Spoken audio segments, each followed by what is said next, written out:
Ipinagbabawal ng ating batas ang pagkuha, pagbebenta at maging ang pag-aari ng mga iniingatang corals. Pero sa kabila nito, ilang tindahan sa Pasay ang lantarang nagbebenta ng mga ito. Balitang hati ni June Veneracion. Nasa 27,000 square kilometers ang kabuang coral reef sa buong bansa, kabilang na ang Tubataha Reef sa Palawan. Pero bago pa man sumadsada ang USS Guardian sa Tubataha, matagal nang nasisira ang mga coral reef sa ibang bahagi ng Pilipinas dahil daw sa pang-abuso ng tao.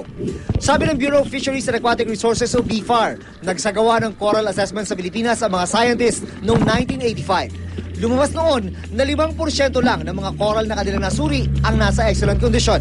Noong isang taon, nagkaroon muli ng coral assessment. 1% na lang ang nasa excellent condition. A big part of it is the the destructive fishing method.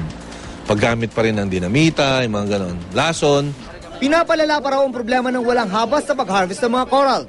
Nasa 200 metric tons na mga kumpiskadong corals ang nakatambak sa mga bodega ng BFAR sa Luzon, Visayas at Mindanao. Karaniwang ginagawang palamutit kwintas ang corals. 1998 pa na isa batas ang total ban sa pagkuha, pagbenta, pagbili at pagmamayari ng corals. May parusa itong 6 na buwan hanggang 2 taong pagkabilanggo at may multa na 2,000 hanggang 20,000 pesos.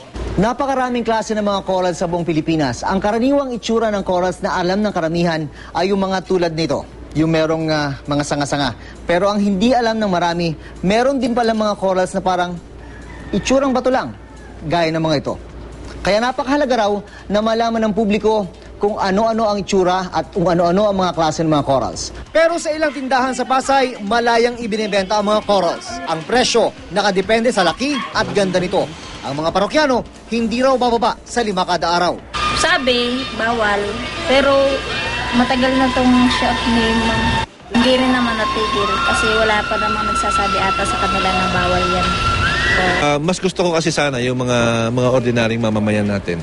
Sa halip na pumunta pa doon yung halimbawa yung gobyerno para maghuhuli o ano, tumigil na lang. Diba? Stop so that we don't have to send people in jail, file a lot of cases in court. June Veneracion, GMA News.